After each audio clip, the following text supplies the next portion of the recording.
Assalamu alaikum.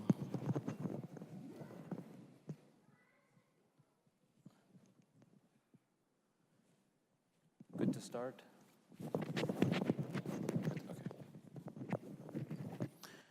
Okay. Assalamu alaikum wa rahmatullahi wa barakatuhu. Bismillahir Rahmanir Rahim. Alhamdulillahi Rabbil Alameen. Salatu wassalamu ala Sayyidina Muhammad. I want to thank everyone for attending. Inshallah, we're going to have a talk on how to keep thyroid levels balanced. It's a very important discussion, and it's a topic that often results in a lot of conversation, a lot of visits to the doctor, and so it'd be good to discuss today. My name is Dr. Omar Akhter, and I'm a local physician here in Austin area.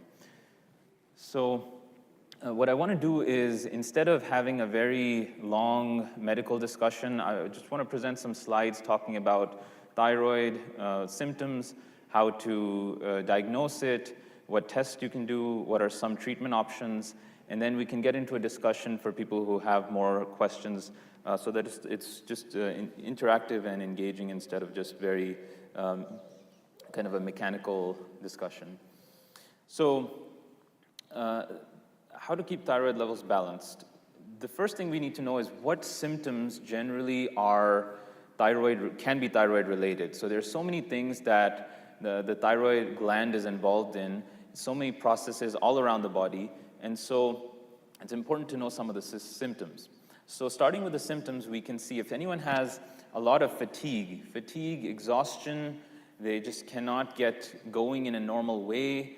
All those things they can certainly be thyroid related, amongst the other things. Constipation, if there's constipation going on, because again, thyroid is involved with your metabolism and moving the bowels, so constipation can be a sign. Weight gain, if someone is having weight gain that's unexplained, significant weight gain, that can be a symptom of hypothyroidism. Decreased metabolic rate of any kind, that can be if you're excessively feeling cold or hot, that can be related to thyroid. Loss of hair, especially the outer third of the eyebrows, can be a symptom of hypothyroidism. Slow heart rate for those who have significant hypothyroidism, and some brain fog or brain-related symptoms like difficulty focusing on tasks, difficulty getting through tasks. Those can certainly all be related to hypothyroidism. Depression and mental health issues, that's another important thing that doesn't get discussed enough with thyroid, is you can be depressed, and you might think that there's something wrong with me, or I'm depressed and cannot figure why. It can be from your thyroid. And then for women, menstrual irregularities can also be related to hypothyroidism or hyperthyroidism. And also infertility can be caused by thyroid. And just a little quick point, not to get too medical, but just a quick point on thyroid physiology, which is important to understand, because when you get all these tests done with the doctor, then it's important to know what it is that you're looking at. When they say this is a TSH, what does that mean? So the TSH refers to the thyroid stimulating hormone, and that is a hormone that comes from the brain. It's actually not a thyroid hormone, but it's a brain hormone that signals to the thyroid gland, which is present on your neck like a butterfly shaped, as you can see. The TSH is the signal that comes from the brain to the thyroid gland to tell the thyroid gland to produce more and more thyroid hormones, which are T4 and T3. So if you've ever seen the T4 and T3 in a test, those are your thyroid hormones, and TSH is telling you, or telling the thyroid to produce more of that hormone. So it works in a negative feedback, which means that the more thyroid hormone you produce, it will tell the brain to decrease the production of TSH. That's why if someone has hypothyroidism or low thyroid symptoms, then the TSH is elevated. So it's an inverse relationship. And then this free T4 and free T3, and when we say the word free, we mean the amount that is not bound to any protein. That's the amount that's free. And that free T4 and T3, or especially the T3, are the ones that go and actually work on the cell and cause all the metabolic effects of the thyroid. So it has to go and it binds to the receptors in each cell, and then it produces its function. So that's just some basic thyroid physiology. So I want to mention what's happening right now, which is the current, what I call it's a linear model. that unfortunately does not have a lot of nuance when it comes to diagnosing and treating hypothyroidism, which is that you go to your doctor, you just get a TSH level done, again, the thyroid stimulating hormone. That's the one test that's checked usually. And if that test is showing that it's high, it means you have hypothyroidism, or low thyroid. Again, it's an inverse relationship. So they check the TSH, and on the basis of that test, you are started on usually one medication, which is Synthroid or levothyroxine, if you've heard of that medication, which is one of the most common medications across the US and across the world. And basically, the TSH is then repeated every 6 to 12 months, just to make sure that it falls within the range. And then you adjust the dosage based on that. Meanwhile, the patient is having symptoms related to the thyroid, like depression symptoms, like menstrual symptoms that we discussed. And then other medications are used to manage those symptoms, like antidepressants, oral contraceptive pills, and so on. And this is the way that it's generally done, and I think that there is definitely a better way that we can take more of a holistic approach, which is important. So then when it comes to testing, what tests should you get done? So I mentioned TSH. That's usually the starting point for most people, but the TSH does not give you the full picture. You should have a TSH with a free T4, a free T3. Sometimes you need a total T4 and total T3, and also antibody levels. And we'll get into why thyroid antibody, as you see here, it says TPO antibody. That stands for thyroid peroxidase antibody. Thyroid peroxidase antibody is what is used to diagnose Hashimoto's, which we'll get into in the next slide. But all these tests are very important. And reverse T3 is something that also can be done in some instances. It needs to be done. So all these are important to make sure we get the full panel. So when we come to someone who has hypothyroidism, why is that the case? And the most common cause of hypothyroidism, around 90% of cases, is due to Hashimoto's. Hashimoto's, you may have heard this condition. It's an autoimmunity. It's a condition in which there is an immune system dysregulation that goes and attacks the thyroid gland. And as a result, patients can develop hypothyroidism, in some cases hyper as well, but mostly hypothyroidism. It's usually going to affect women more. Women are 8 to 10 times higher risk than men. Women are generally at higher risk of autoimmune conditions, and so this definitely applies to Hashimoto's as well. And it's the most common autoimmune condition in the world, so we see more and more people being diagnosed with Hashimoto's. And we were talking about the TPO antibodies. So the antibodies, the TPO antibodies, are considered to be the best marker for the diagnosis of Hashimoto's. And why I'm putting a slide or two for Hashimoto's is because a lot of patients may come and they'll say to me they've been on thyroid medication for 10, 20 years and they don't know why. I saw my doctor and one day they just put me on thyroid medication, never gave me an explanation. Why is my thyroid low? Why do I have a problem? Well, the problem is you might have Hashimoto's. It's very likely that Hashimoto's is the culprit. So this gives patients a certain empowerment that they know why they are suffering with the conditions they are and why they are put on certain medications. So antibodies to the thyroid can be thyroid peroxidase, as TPO, like I mentioned, and also thyroglobulin. So if you see any anti-thyroglobulin antibody levels, these are also another marker for thyroid autoimmunity. So I want to put this just because I want people to understand that there are some nuances when it comes to testing, which means that if you do your TSH at various different times, you can get normal TSH, elevated, or low TSH. So sometimes the number does not always correlate with your symptoms. That's what's important to understand. You might do a test this month and find that your TSH levels are normal, and you might do a test in 2-3 weeks and find that they're high. So there can be, especially in Hashimoto's, quite a fluctuation in the blood levels, specifically TSH. Now, I will generally encounter 3 types of patients in my practice, and most people are going to encounter as well. There are patients that are just newly diagnosed. They were healthy, they're doing fine, and then they found out either they had some symptoms or they went for a routine checkup and they found that they have hypothyroidism or some other condition. They're new to the system. Then there are those patients that have had conventional care. When we say conventional care, we're talking about that linear model. They go to their physician, they get put on prescription medications, and there isn't really a discussion about what else can be done. And then there are those patients that have gone through the whole conventional system, but also have done more alternative care, more focus on diet, lifestyle, and various things, and are still struggling with symptoms. So those are also patients that I see.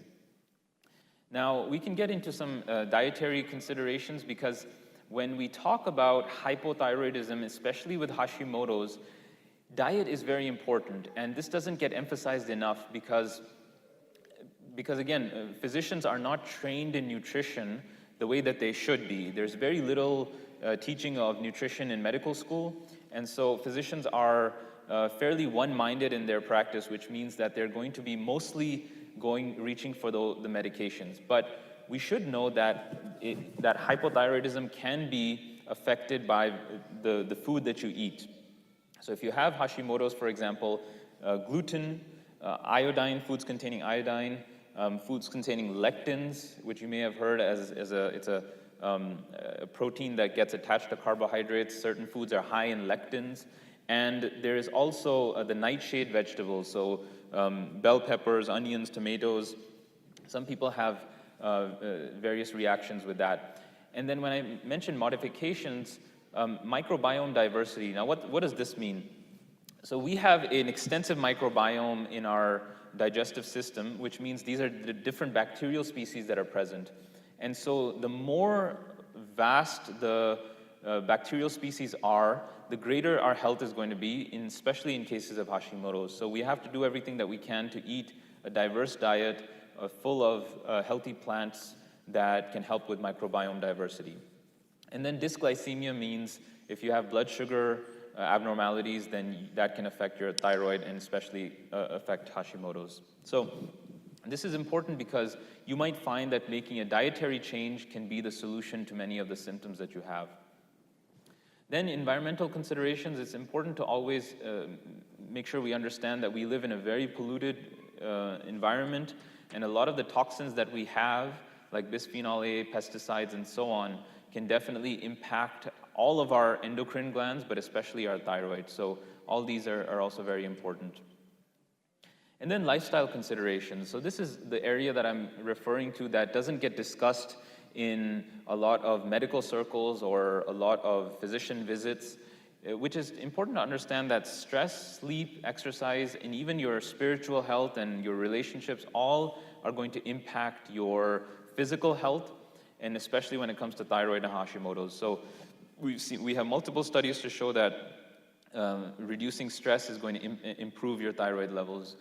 Improving sleep is going to improve the immune system and can help with thyroid symptoms. If you have sleep apnea, that's something that needs to be diagnosed and treated. And then physical activity, we promote a lot of that in the mosque and in our community. And I think we have to keep reiterating that physical activity is very important not to lead a sedentary lifestyle, which unfortunately most of the country is now in. So that's lifestyle. Now, there are certain supplements or nutraceuticals, as we say, that have been shown to be beneficial in the thyroid gland as well as in Hashimoto specifically. So vitamin D is very important, making sure your vitamin D levels are not just normal at the basic level, but also as optimal as they can be. Myoinositol, selenium, glutathione, curcumin, resveratrol, these are just some examples of different nutraceuticals, different natural compounds that can be helpful to the thyroid and have helped patients with hypothyroidism. And then there's thyroid hormone replacement. So this is the area where everyone is focused on in terms of medication. So now there are various different brands and generics, different medications, but the most common one used is this levothyroxine that you're going to see here. Levothyroxine, or Synthroid as it's known, is... Sorry about that. Levothyroxine or Synthroid is a synthetic T4 medication. So when I say T4, remember we said we have thyroid hormones are T3 and T4. So there is a way of giving T4 in medications, so you're replacing only T4, or you can give only T3, or you can give a combination of both T4 and T3. So different medications have various amounts of both of these, depending on which one you use. So like I said, levothyroxine or Synthroid is the most common used, but there are other such as Armor Thyroid or Nature Thyroid, or excuse me, NP Thyroid. These are also ones that have a combination of T4 and T3. And sometimes you have to use different medications to see which one is really helping the symptoms, because being on one medication does not necessarily mean that your symptoms will improve. So these are the various different ones. Now, this is a question that I think is very important, because a lot of times the physicians get caught up in the levels, the blood work and the levels, because we have a tendency to, if the patient is sitting in front of us, they say, Doc, I have all these symptoms. I have weight gain, I have low energy, I have hair loss, all of these symptoms that you're thinking is thyroid related. But then you look at the blood work and you see that their blood work is absolutely perfectly fine. And then you say to them, no, you're perfectly fine. There must be something else going on, because the numbers that I see don't tell me that you're completely fine. And unfortunately, a lot of people get dismissed like this. A lot of patients feel like they haven't been heard, because here they're saying to the doctor that I don't feel fine, something is off, I feel this symptom, whereas the doctor is just looking at the levels and saying there's no problem. Well, we have this understanding that just because your blood work shows a certain amount of hormone, or it shows a certain level of something, does not mean that that hormone is working well in the body. Insulin is a very good example. When you have type 2 diabetics, for example, they oftentimes have too high an insulin level. They have insulin resistance, but it's acting as if the body is low in insulin, because their blood sugars are high and you cannot control the blood sugars. So it's not that the body is deficient in insulin. In type 2 diabetics, the body is resistant to insulin, which means that when the insulin gets to the cell level, then there is resistance, and the insulin is not working properly. So there is a similar concept that shouldn't be ignored with the thyroid, that you can have good numbers, you can have normal numbers, but that does not mean that a patient cannot still struggle with thyroid-related symptoms. And this is a conversation to be had with a physician of starting thyroid medications, because there are plenty of conditions for which we start medications to just deal with symptoms, not necessarily dealing with blood work and numbers. So in conclusion, if you have symptoms of hypothyroidism, it's very important to get evaluated by a physician. So, anything first of all, you can figure out if it's a thyroid issue or it's something else. Second of all, a full thyroid panel should be done, as opposed to just the TSH. The first couple of slides I showed had the full thyroid panel, which includes a free T3 and includes a free T4, thyroid antibodies. And then Hashimoto's is an autoimmune condition, like I discussed, and that is the most common cause of hypothyroidism. So that shouldn't be ignored. It should be evaluated, because it's important to know if you do have Hashimoto's or you don't. It can certainly change the treatment. And then a comprehensive approach has to be taken with hypothyroidism, which includes diet and lifestyle. Again, I'm trying to push for more and more of this as a physician, to include diet, to include lifestyle in the treatment plan, because the diseases that we have in this country, and now the so-called first world diseases, they are not diseases like you'll see 30 years ago in Asia, where it's like an infection and they're dealing with something that is more hygiene related, and maybe one antibiotic, one medication fixes that. The diseases that we have are now diseases of affluence, obesity, diabetes, low thyroid. All of these are diseases that have developed as a result of poor diet, poor lifestyle, and certainly then have a diet and lifestyle treatment to them, or should have one.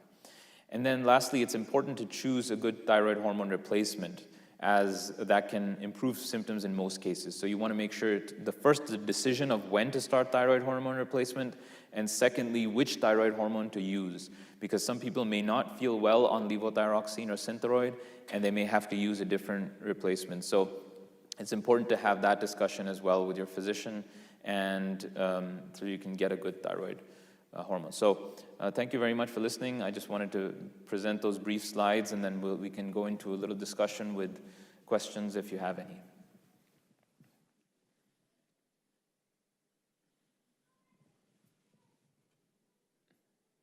Any thoughts, comments, or? Good. Yeah. Oh, sorry. Is there an age group where it's more prevalent than the other? Yeah, so usually you're going to get thyroid, hypothyroidism, especially Hashimoto's, is going to be right in that middle age group of mostly women. Again, like I said, mostly women will have hypothyroidism, and usually somewhere between the 20 to 45, that age group, young young to middle age, that's going to be the most common with thyroid. So it's less likely as you go on in your 50s, 60s that you're going to be developing hypothyroidism. Usually it's going to happen earlier. And the interesting point is that we are seeing Hashimoto's being diagnosed at an earlier and earlier age group. So previously, maybe someone was 25 and being diagnosed. Now we're seeing Hashimoto's in 18, 16 age group as well. So that is certainly being seen. Go ahead, bro.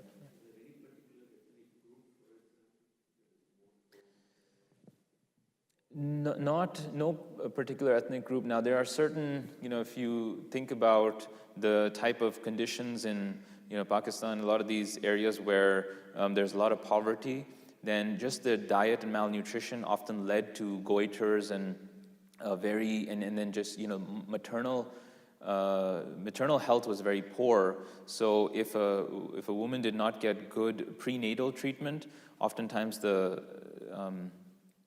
child could have a thyroid-related issue. However, there's no specific ethnic group that I know of that is more prone to thyroid. This is just obviously can occur with anyone who has the underlying issues. Yeah. Yeah. Do you recommend any food, anything for your patients because you're looking at? Yeah. So when it comes to dietary recommendations, right, the first thing is to understand is that what are the foods that you might need to remove, because half of the discussion is what to remove and half is what to include. And when you're talking about removing, a lot of the foods that I mentioned in that slide, they are the more inflammatory foods. So you have to find out, each individual person that's struggling has to find out what foods are particularly problematic for them. For example, if you remove gluten, a lot of people have significant improvement in symptoms. They don't feel as tired. They don't feel as bloated. There are various improvements in symptoms. So figuring that out. Dairy is another one. Some people have issues with dairy and they cannot process that. The nightshade vegetables I mentioned. So it's about finding what is your particular trigger. And then secondly, when you talk about the foods to include, the more diverse plant fibers, I mean, when you go to the grocery store and you go to the produce section, you see all those different colors and all the different vegetables. As much as you can include, that is going to overall help your GI health and then ultimately your thyroid health. And so those are I think the key things. Those are more generic recommendations, but obviously some person might need more specific dietary guidance based on their particular situation. Yeah, go ahead. So if somebody has hypothyroidism and has been taking Synthroid, but Synthroid does nothing to alleviate the symptoms, is that because the medicine is wrong, or Well, my take on that is that it's about T4 and T3. Okay, that's important because Synthroid only contains T4. Okay, and what you have to understand is the way the body works is that T4 is an inactive hormone, meaning that T4 gets in the body and then it has to be converted into T3. And when it's converted into T3, that's the active hormone that works. So some people have issues with converting the T4 into T3. So when you're getting levothyroxine or Synthroid, like you mentioned, they're not getting enough of T3, which is the actual thing that's going to help their symptoms. So again, some people, if they're very hypothyroid and they take T4, okay, they can get their numbers back into normal range and they can feel better initially. But a lot of people will tend to need T3 as well. So when Synthroid does not work, for me, it's an indication that a T3 is needed in conjunction with T4. It's not about a wrong medication. It's just about that it's a lot of T4. It's just not T3, and then you're not getting that and not feeling better. So that's important. Now, Synthroid, just as a side, you have to understand that a lot of these medications, they have a very strong pharmaceutical backing. So the medications that physicians use are not necessarily that they're the best medications and have been, proven by the science, not necessarily. The medications that are most commonly used are the medications that have the biggest marketing behind them. Again, all these medications are there. We're talking about billions and billions of dollars in this industry.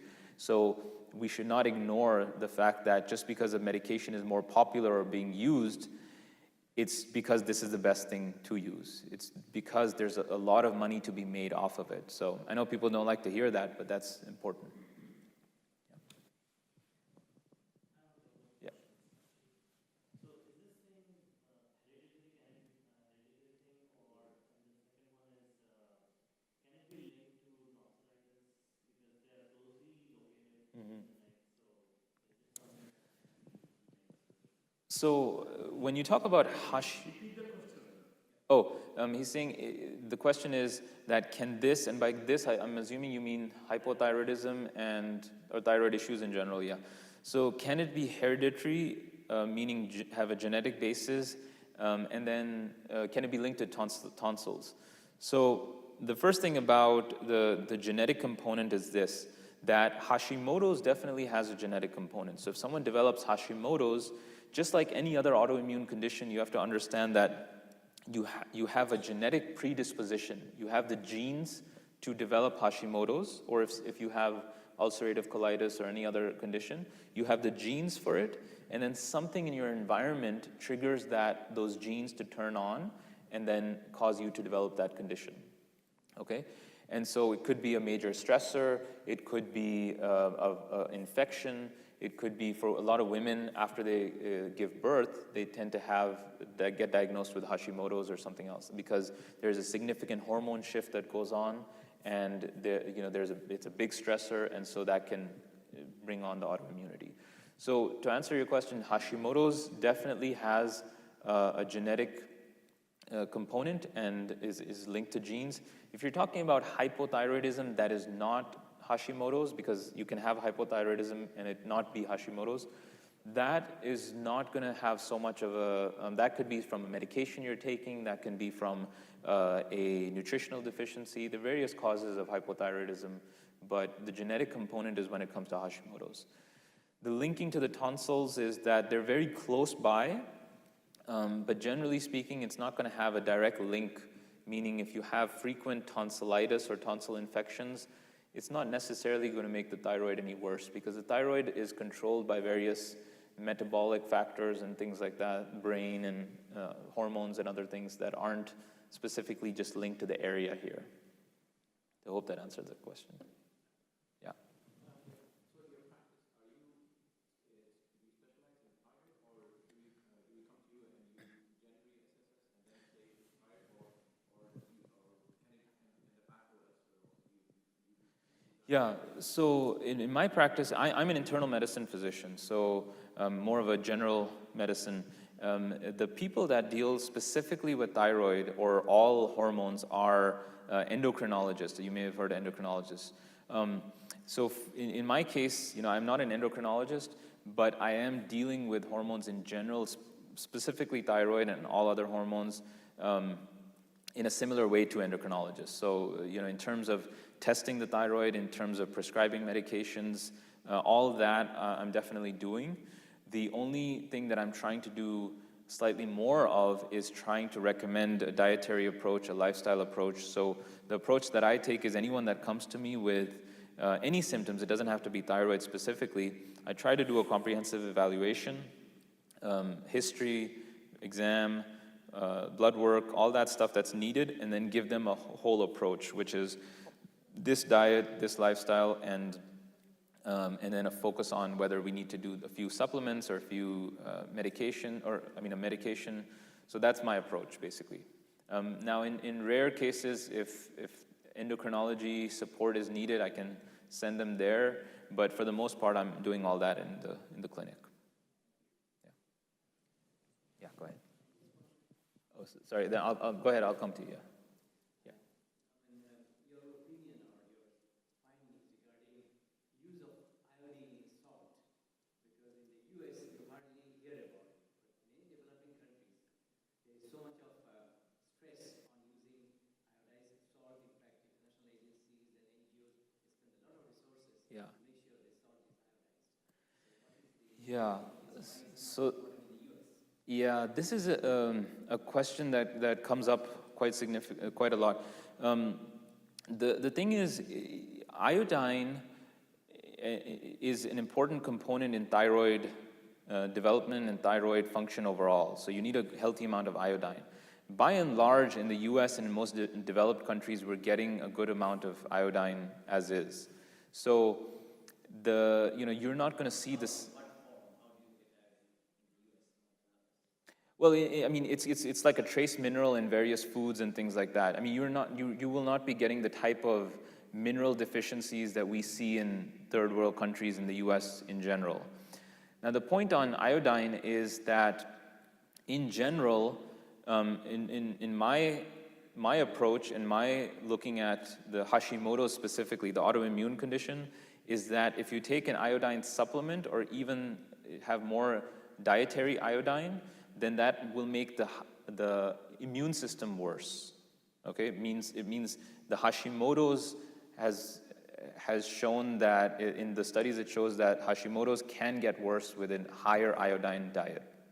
Okay, I'm not talking about just hypothyroidism in general. I'm talking about specifically Hashimoto's, and so there are better quality salts that definitely can and should be used.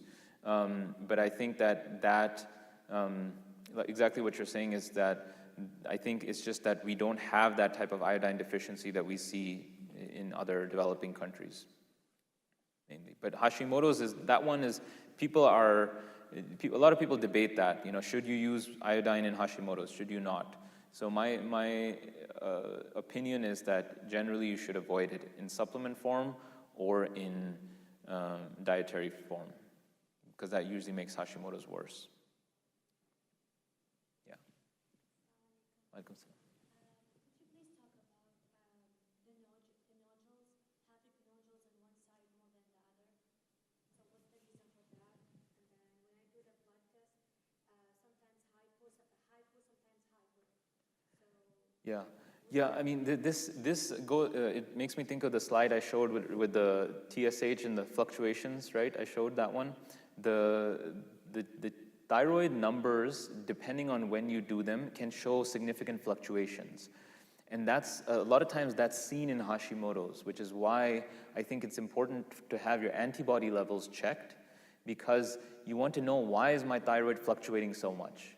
You might have a normal thyroid one day, and then another time it's very high, very low, and maybe you're on medications and you're not getting the right balance. So in that case, it's very important to know the antibody situation. So maybe you have a diagnosis of hypothyroidism. yeah, sometimes they said hypo, sometimes they said hyper, and then I am not allowed to take a medication. They said if we give it to you and then you have hyper, it's become hypo. If you have hypo and then we give it to you, become hypo. Yeah, that sounds like a challenging situation, because again, usually people will have one or the other, where they'll have either too low and then you give them the medication for increasing it, or they have too high thyroid and you block it. So in this case, it might be more challenging, but definitely you want to figure out why that's happening, because if you find out if you have Hashimoto's, then perhaps there are things you can do for your immune system, not the thyroid, the immune system, to try and calm down that autoimmunity, calm down the immune system, and then balance the thyroid more that way. So, It's not related to the adrenal gland at all? well, it can certainly be, because again, everything is linked. When we talk about, stress and internal stressors, that will impact your adrenal gland, and that ultimately impacts the thyroid as well. So there is that whole approach that has to be taken, and it can be linked with these things, yes. So it's just about finding out why is it so up and down. Yeah, and then the nodule question, I think that, yes, so nodules can certainly develop. I think it's important to make sure that, it's being followed, and the size of it, the characteristics with an ultrasound, and if it has to be biopsied, depending on the size and the characteristics, then biopsy, just so that it's not thyroid cancer. Okay, yeah, no problem. Go ahead. Walaikum salam.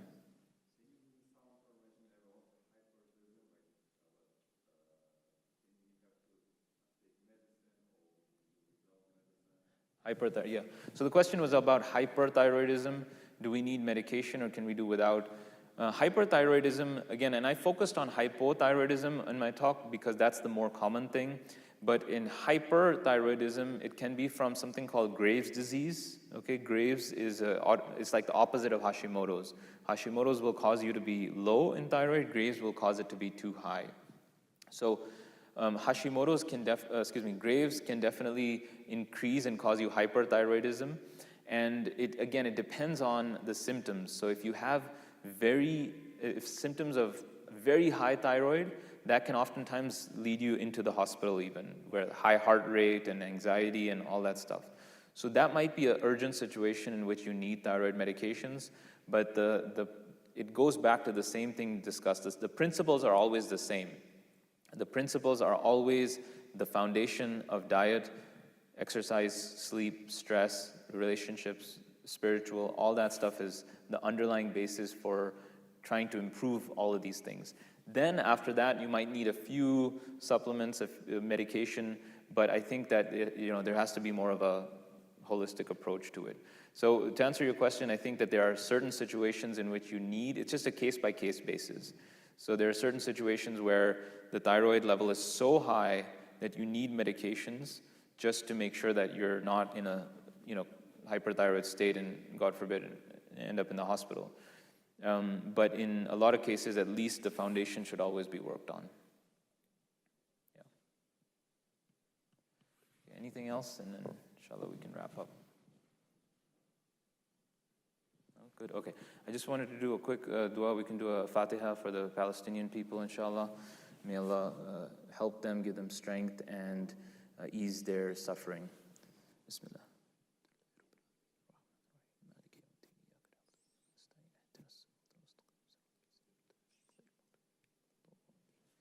Ameen. Thank you for attending. Inshallah, we'll do another topic, inshallah, soon.